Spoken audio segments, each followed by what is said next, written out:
Yep. So yeah, this acronym we call it CREW, and this is the project that we have taught and we're going to talk about.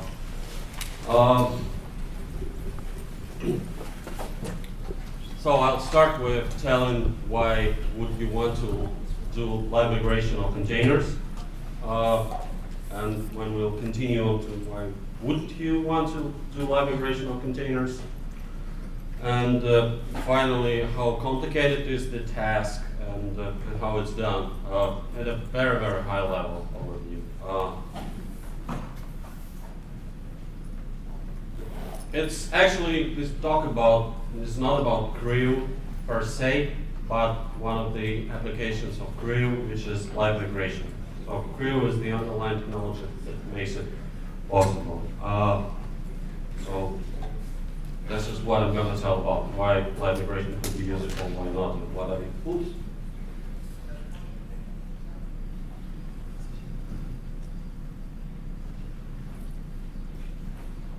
Okay. A little bit of shameless promotion. Hey, what happened?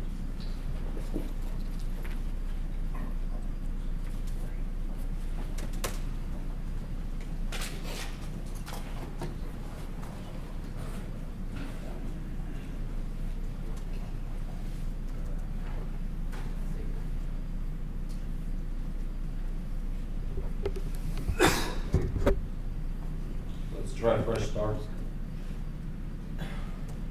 Oh. I can't go to the next slide.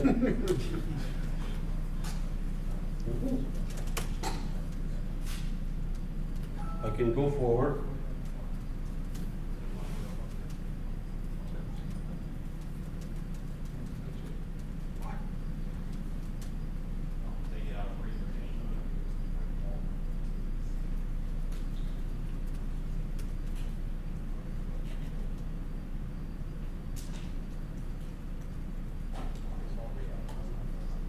Start from current slide, maybe. Oops.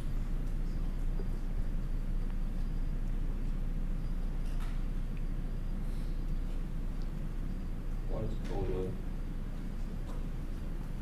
on? Okay. I hope I'll be able to move to the next slide. But basically, live migration is very well known and very well described in science fiction. Only it's named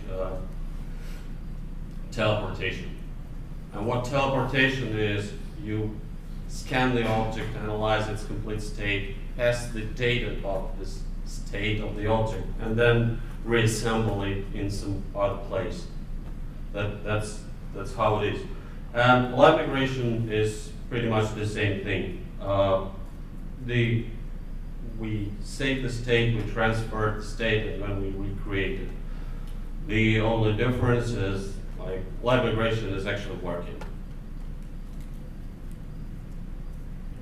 Good. And speaking of live migration for containers, we have it available in OpenVZ for the last 10 years or so, and it's implemented in the kernel as a set of kernel modules. So kernel knows everything about what's running under it, and it can obviously checkpoint and restore that. And we tried real hard to merge this functionality into the upstream Linux kernel, and we failed miserably.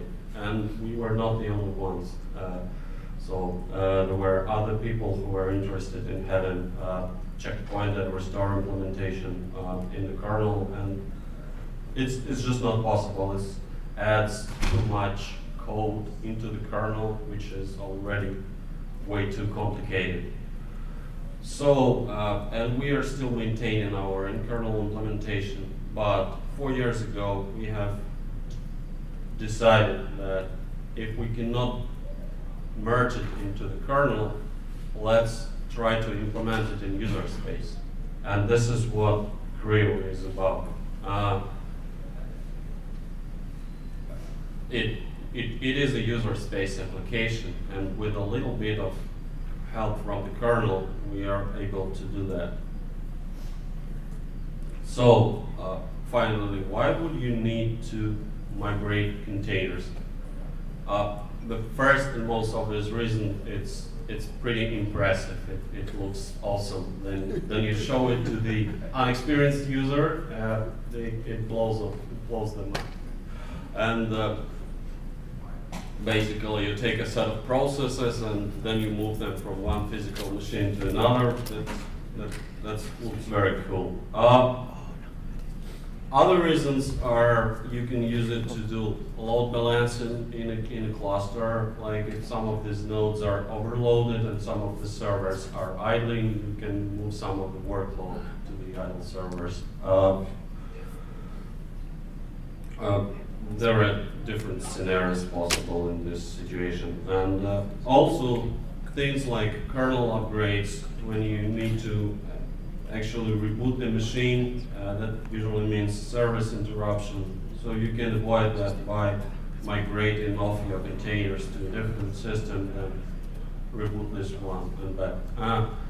Actually, there are multiple ways to do kernel upgrades without actually doing live migration. One way is using tools like ksplice and kernel care, and the other way is instead of doing live migration, you can checkpoint and freeze the processes into memory, then reboot to the other kernel, then restore those processes. And we have that technology in our commercial product, and we're working on making it available in the upstream.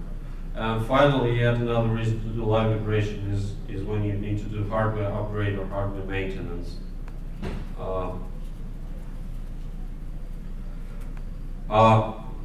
Next, why wouldn't you want to do live migration? Because it's pretty complex and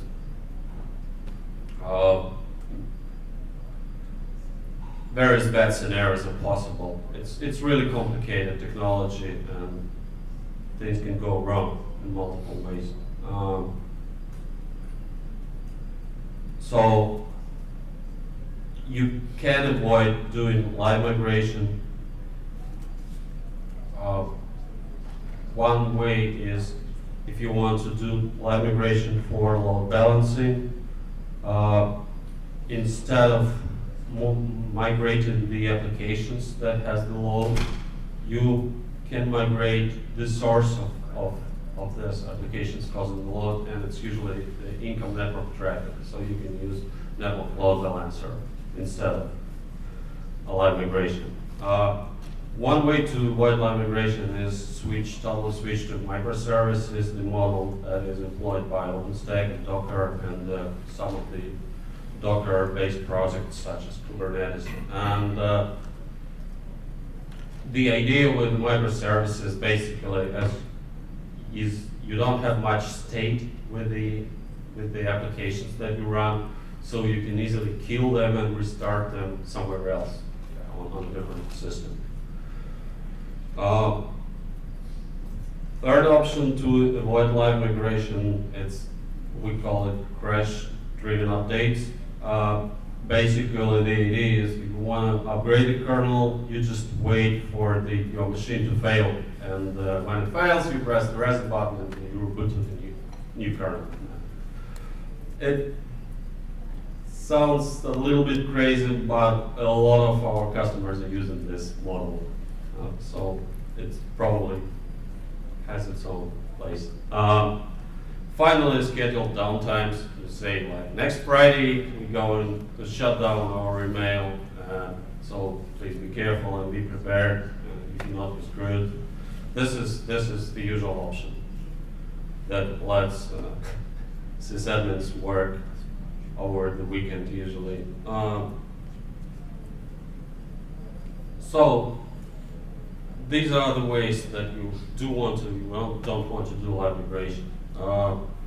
But if you choose to employ it, if you choose to use it, we need to understand what the process involves and how it's done. Basically, once you start using live migration, you'll quickly figure out that a lot of time is spending on moving the memory of those processes from one machine to another. And when this memory is moved, your containers are frozen, so it's not 100% live migration. It's a migration with some little bit of frozen time, and you'd want to minimize this frozen time. There's no service interruption, there's just a delay, and you want to minimize the delay. And to minimize it, you want to exclude migrating the memory from that period of time that your container is frozen. And there are two options to do that. First option is to copy most of the memory or all the memory, copy that memory to the destination machine before your container is frozen. Other option is to copy that after the container is migrated. So let's take a look at the migration process given this additional requirement. It becomes a little bit more complicated. So if you choose to do pre-migration of the memory, first of all, you need to collect and transfer all the processes memory to the other machine. And you might want to do it iteratively because the container is running, the memory is being changed, and you want to do a few iterations. So first of all, you migrate all the memory, then you get the list of the pages which were modified, and you migrate those, and so on and so forth. Once you're happy with the result, you actually freeze the container so memory is no longer changing, and you do the one last iteration of copying the memory. Except the memory, there's a lot of processes and their states, and now you want to save this state to I don't know, file on disk or something else. In Creo case, this is just a set of files with all information about the processes. So you save the state, and then you copy this state and some way or another make it available on the destination system. Then you recreate those processes from the state, and you let it run again. So this is how live migration would do. And if you do post-memory migration rather than pre-memory, post-copy rather than pre-copy, you have migrated the container, but it has no memory. And you start it, and it starts to page fault. And in this case, you need to have some sort of the network swap device to swap in the container memory from the source node. Sometimes we call it lazy migration because we migrate like a little bit and then we do the rest in a lazy fashion. So both ways, the pre-copying and post-copying memory, they both have their pros and cons. And actually, does anyone have any idea why one choose the pre-copy versus post-copy? Well, when you say you swap it in over the network, you're doing like RDMA. Okay, so that is post-copy, yeah. Okay, so do you? I imagine it wouldn't necessarily happen all at once then, right? So it's only happening as the paging is occurring as opposed to the pre.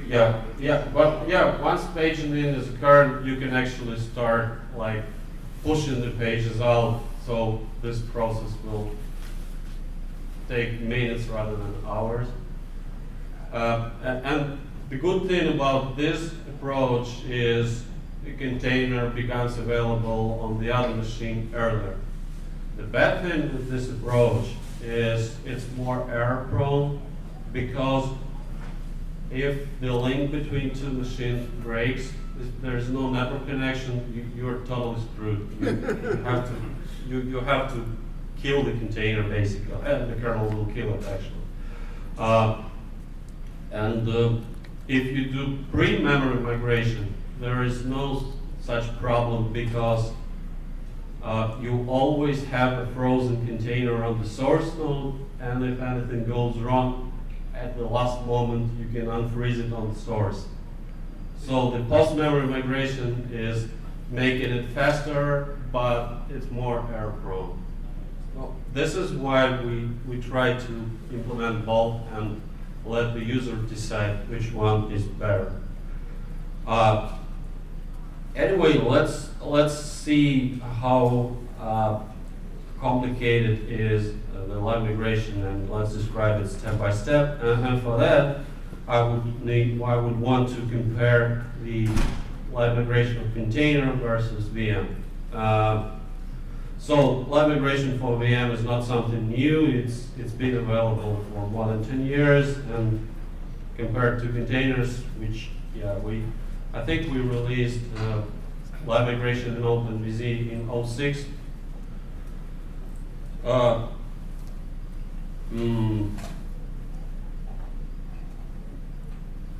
So what do we need to migrate? It's sort of the same thing. In case of VM, we want to migrate the environment, which is virtual hardware. We want to migrate the virtual CPU state, and we want to migrate the memory. In case of container, it's about the same thing. It's just the environment is not the virtual hardware, but those C groups and namespaces that container is contained within. Instead of the state of the processor, we want to migrate the state of the processes and everything that these processes are using. That includes open files, memory mappings, TCP connections, and everything that these processes consume from the kernel, basically. And of course, same thing, memory. So how do we copy the memory? In case of virtual machine, the memory of the virtual machine is managed by the hypervisor. It knows everything about it. It's just a huge segment of memory, and it knows which memory is modified or not. And we just take this memory and copy that. In case of container is just a set of processes, and what we actually need to do is we want to go through that tree of processes, figure out what do we have, and for each process we want to figure out which memory, what kind of memory it has. So we need to collect this memory iteratively. And the other problem here is there are different types of memory. Like there's a memory that is private to the process, that is memory that is shared among the processes, like then you do fork. Lots of memory is shared between the parent and the child. And there is memory that is backed by a file on disk, like the executable or library code. And that's memory that is not backed by the file on disk, and so on. So we need to carefully collect all of that. Carefully collect a set of processes and then collect the memory. And once we do that, we can freeze the process. In virtual machine case, you just suspend the CPU, the virtual CPU or CPUs. And in case of containers, you need to stop all these processes. And there are two ways to do that. Again, you can walk the tree of processes and catch all of them and send them to sysdot, for example, to stop them one by one. The problem here is while you're doing that, these processes might fork in other processes and they might fork in other processes. So you need to be careful there and make sure you stop all of them. And if there's a fork bomb, for example, running, you got to race with that fork bomb and try to do it faster than that. Well, because of that, there is a freeze C group subsystem exists in the kernel. If you put your container inside that freeze C group, and most of the container implementations, like Docker, they do that, you can use this thing. You can say, I want to freeze this C group at once, and you offload the task to the kernel, and kernel knows better how to do that. It can make it way more effective. In most of the cases, we can use the freeze C group, but if not, yeah. Does Linux kernel have native support for freezing processes? Yes, groups of processes. what exactly happens if you freeze a process, but while you're going down the chain, a new process forms? How do you collect the new processes? It's there, it's just not being executed. It's the same thing as you send 6 stop to the process. It's like, yeah, it's like when you press the Control Z in terminal. Same thing happens, but in this case, it's just a whole tree of processes. So once we were able to freeze all of that, we want to save the state. And again, for virtual machine, it's mostly the state of the virtual hardware. It's a tree of objects, and we did some experiments trying to save the state of the VM running, say, Fedora Linux. And except for memory, we found out it's about 300 kilobytes of state of the virtual machine, and it's less than 100 objects in there, in that state. In case of container, it's also number of objects, but there's much more of those objects. Like for every process, we have every file descriptor, and for file descriptor, we have what file it is, what the position of the file pointer it is, what are the flags that this file was opened with, and so on. And we end up with, actually the slide is wrong, it's about 10,000 objects for the same thing, for the same Fedora, like basic Fedora run. And there's less state in terms of how much bytes do we have in that state, but it's more in terms of how many objects do we have. And that's not the biggest problem. The biggest problem is objects, they don't form the tree, they form the graph, because they have some interdependencies. Like some of those objects, they might belong to more than one process. And therefore, you need to be very careful collecting this information. You need to figure out, like, is this a private mapping or a shared mapping, and to whom it belongs, and so on. And finally, the problem of getting the state from the user space, and in Crew we do it from user space, is not all these objects has a decent API to get the state. Yes. So I'm curious, and I had never really thought about this before, but because you can change namespaces really after process creation, is it possible to have a process that has shared memory with its parent that is, where the parent is not in the container? And how Yeah. So how could you handle something like that, or would you have to fail the request? I wouldn't lie to you. I don't know the answer. I might need to check that. But in general, we support nested namespaces. So the answer is probably yes. But anyway, once you have saved all the state, you need to copy that to the destination machine. And in VM case, since that's a tree of objects, you can actually do collecting the state and sending them to the destination at once, like in parallel. So it is serializable. You can make a pipe out of it and push it to the pipe. And in terms of container, you cannot do that because of those interdependencies, because there might exist a situation that something that requires something that will be dumped later. And so we have to first save it and then move it. We cannot do it at once. Finally, restoring, in case of VM, we recreate all the memory, state of the CPUs, and state of the virtual hardware, and it's the same.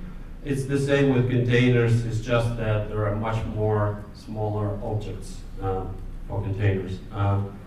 Basically, in Crew, what we do is we start a process that reads all this data, like here is the process tree, here is the memory mappings, here are the files that are open, here are the network connections, and this process reads this information and does all the proper syscalls like fork, open, connect, and it becomes, eventually it becomes that set of processes that we have checkpointed. And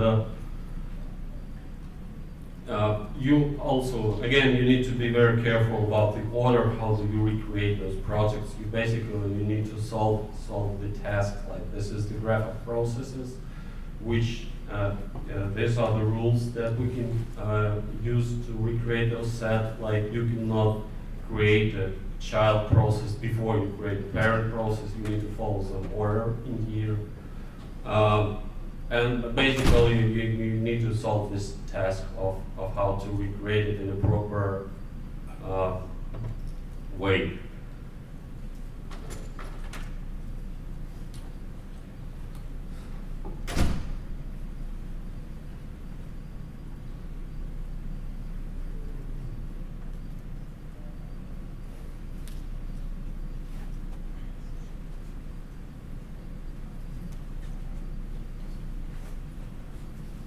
Well, of course, this is not freeze but unfreeze.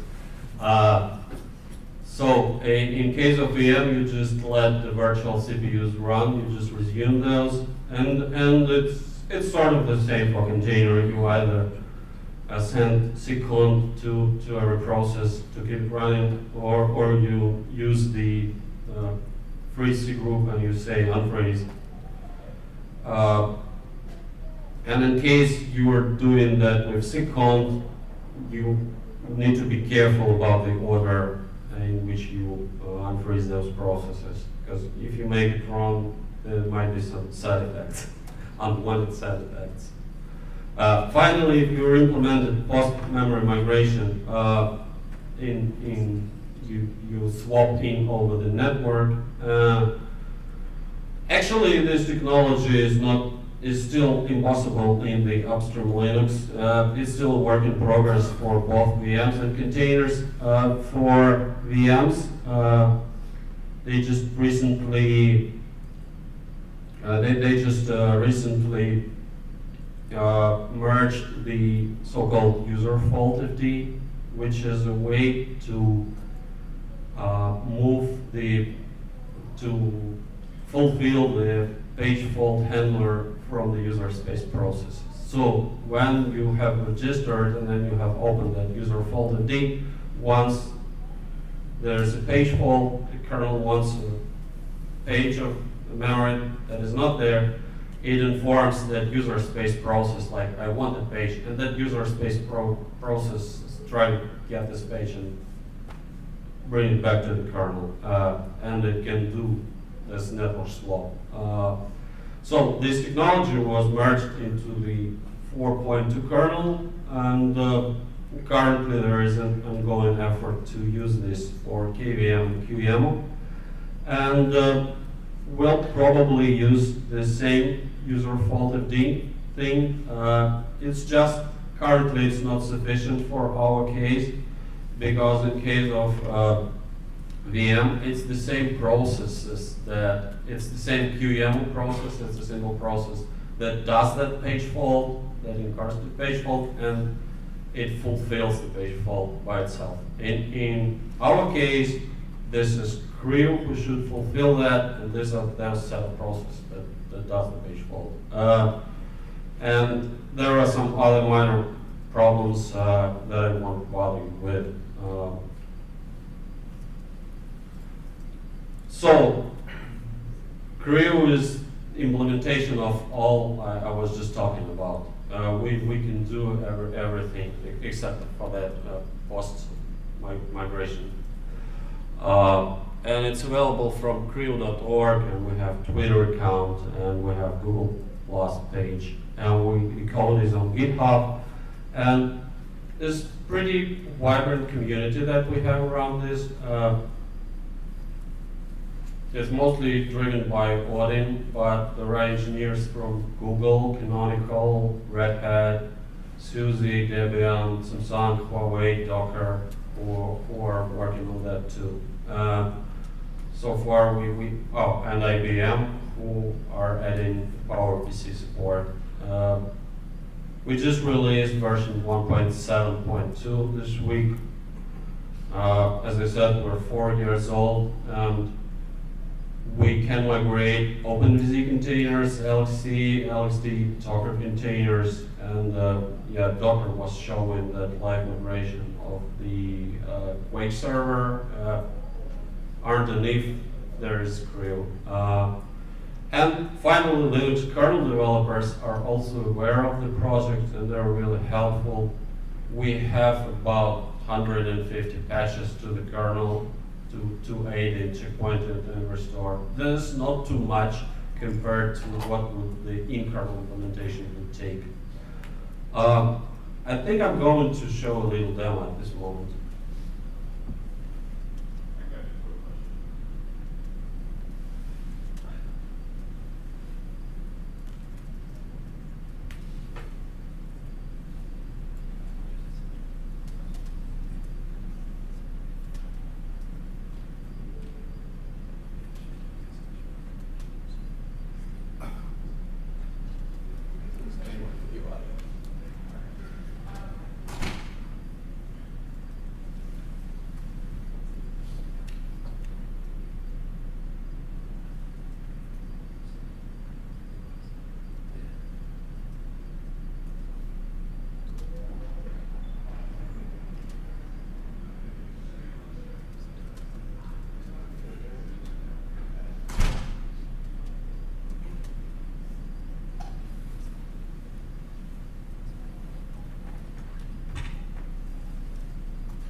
So what I'm starting here right now is XVNC server with something running inside that, and we'll be accessing that over the network using the VNC client. And currently, we just started the IceVM in here, the window manager. So this is a set of processes. There's 3 processes in here. It's XVNC and IceVM. And we can connect to that. Here it is. It's like, it's not really a container. It has its own pid namespace and APC namespace. Other than that, it's running on the node. We can run a terminal in here, and we can run some add the player. So it's been running in here, and the next thing that we do is we checkpoint this.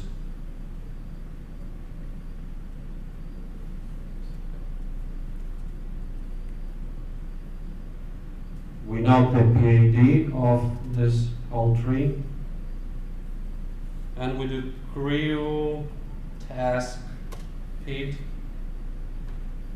Creo dump.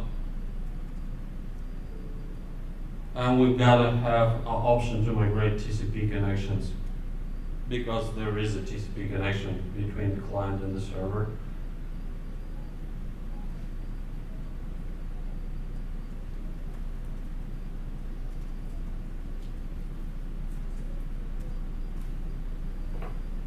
Can you describe how that works?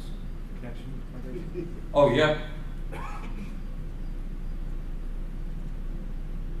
So, and I want to put these dump files into separate directory.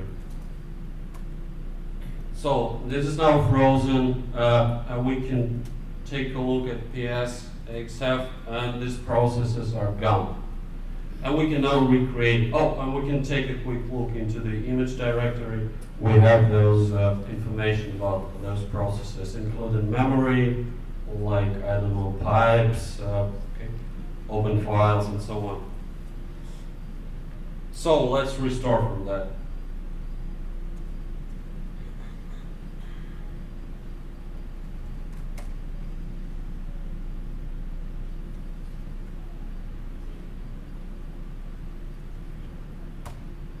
And it continues to run, and we can take a look, and this process are here again. So I'm going to do this checkpoint and restart. Of course, in between these 2 phases, you want to move these files to a different box and restore it there. But this is basically what how live migration works. We just sort of migrated from this system to the same system. I have a little script in here that does checkpoint and restore.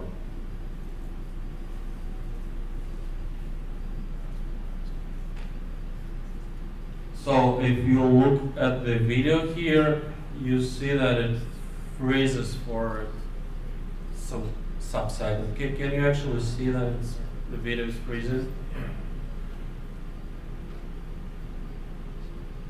I measured this time, and it's about 1/10 of a second, and most of this time is taken to take the memory out and then in again. And if we do the pre-memory copy, we can actually migrate the memory beforehand. Oh, and this image here is about 50 megabytes, including memory. If we exclude the memory, it would be 300K. Oh, no, actually, like 100 kilobytes is the state of this set of processes running here, excluding the memory.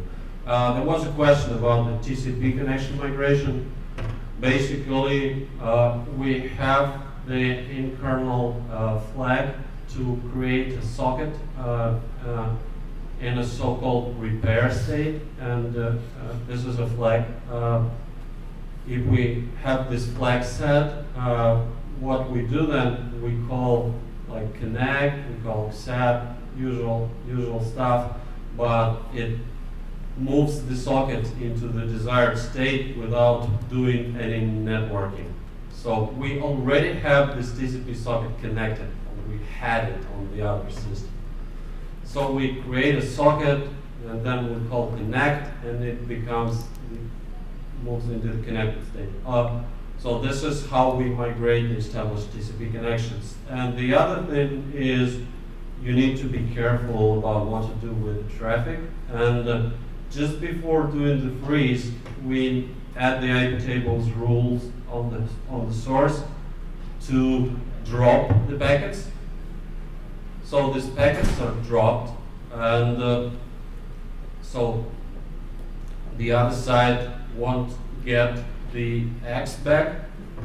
And once we have migrated, we send that depends on the networking being used, but one scenario is we send the ARP announce, like these APs on this Mac, and when we unfreeze everything, those send side will be resending the packets since it's TCP and it hasn't got back the ACK. And all the packets will be there. And then if you're using UDP, you will lose some traffic, but it's the nature of UDP. I think that we cannot migrate TCP connections that are in closing state. That means that one side said close and the other did not. It's because the in-kernel patch for that is not merged. We do know how to do that, it's just that the patch is no longer there. So yeah, that's how we migrate TCP. Yeah? If the client is connected to a container that becomes checkpointed and then restored to a different host. This is what's happening here. This is the There's VNC client that it's connected. Doesn't there have to be some kind of load balancing going on to that knows about the checkpoint restore so that it can forward the traffic to the host? I mean, that again depends on what networking model do you use. Of course, you have to make sure that these two hosts that you migrate between, you cannot change the IP of the container while doing migrating. So you need to make sure that this IP is available. This is routed to that host or whatever. There is like a number of ways to do that. If the same IP is available, will it restore the same IP? It will restore the same IP. This is the only way. I mean, applications running within everything that's running within, it's not aware of the fact that it's being checkpointed and restored The only thing that it might see is the time jump forward, and that's it. So we cannot change process IDs, we cannot change the addresses, so we restore everything back as it is. You said you broadcast ARP into host? That is in case you have like two servers in the same rack, they share the same network segments. You just send the ARP announce saying, it's actually optional because the ARP cache will have a stale record and they will figure out, they will send ARP request and you'll reply. But you just need to speed this thing up, so this is why you send. This AP is now on this Mac, it's now here, yeah. You mentioned the Quake demo and that the crew, there was a DockerCon, I think. Yeah. In that demo, they migrated the container from like Netherlands over. Oh yeah, I think they use some kind of tunneling for that. So there are a number of ways to implement that. I think they use some sort of tunnels to IPv encapsulation maybe. So what's the rest of my slides? So you mentioned earlier that kernel modules that you guys carry to do the migration? No. Okay. We have two implementations of checkpoint and restore. Okay. One is what we traditionally have in OpenVZ for the last 10 years. It's all in the kernel, in OpenVZ kernel. These are just two big kernel models for checkpoint and for restore. And this stuff will not have made it upstream. So we re-implemented everything in user space. And with a little bit of help from the kernel. And in kernel we have like 150 patches and they are already merged. We will have like 156 patches that are merged and like 3 patches that are making their way. Some optional stuff. Basically once you have kernel 3.10 or so, you're good. You can use Creo. So there's no dependence on the specific kernel rather than it has to be decent and new one.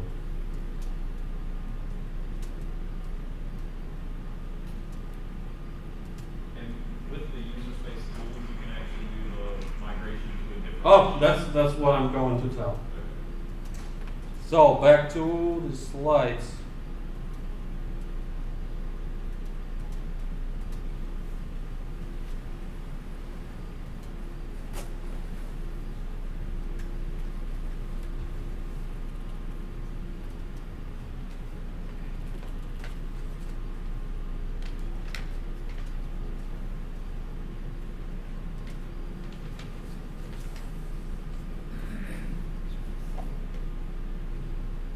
Ooh.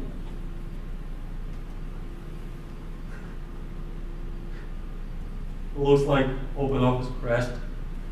Nice.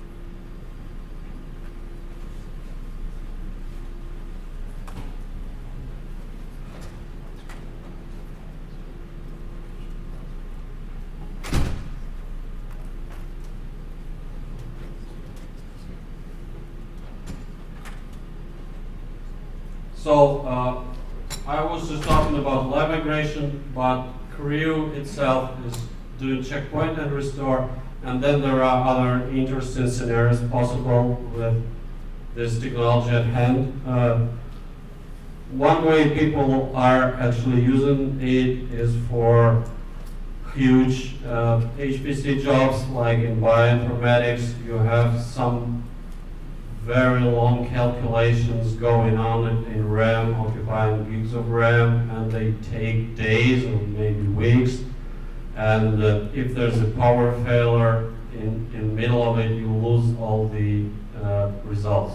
So you can do periodic checkpoints of this thing, and in case of power failure, you restore from the last checkpoint, and you only lose like half an hour of work rather than days.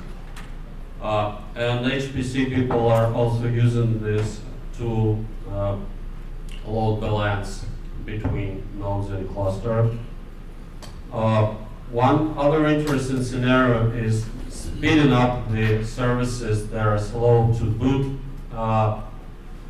That's like we did a little experiment starting Eclipse GUI in a container, and it took 30 seconds. Then we checkpointed it and restored, and the restore takes a second and a half. So this can probably also be applied to the folds. Like you boot the fold and then you checkpoint it, and then instead of a clean reboot, you just restore. You can, with Creo, you can actually make that magical save button to all of the games that are not allowed to be saved. You can basically save and move back in time. The software testing, there might be some scenarios when testing the software that you want to test the state, but from the beginning, then you start the program. When you went to that state, it takes a lot of time. And then I don't know, you have a form of 25 pages that you need to fill in, and then there are 3 buttons, and you want to test those 3 buttons, and you need to fill those 25 pages 3 times. So instead of doing that, you just checkpoint, and then from that checkpoint, you press number 1, press button 2, press button 3. You can do reverse debugging, like you can say, as with saving the games, you can move back in time. And then there are some other ways possible, some interesting things, but I'm not here to talk about it. So finally, Creo is doing the checkpoint and restore, and we have this little humpback horse. The project is called P-Hole Process Holder. That is actually doing a live migration on top of what Creo provides. It's a simple thing written in Python. Unlike Creo, which has lots of C code and some kernel stuff, this is simple Python wrapper that calls Creo and does some other things like sets up the networking and stuff. And it's creo.org/p.hole, and we have just recently merged the Docker migration. Someone sent me patches to do the Docker migration for p-hole, and it's also work in progress, and it's very easy to work with this guy. That's basically it. You have any other questions? Comments? All right, thanks so much.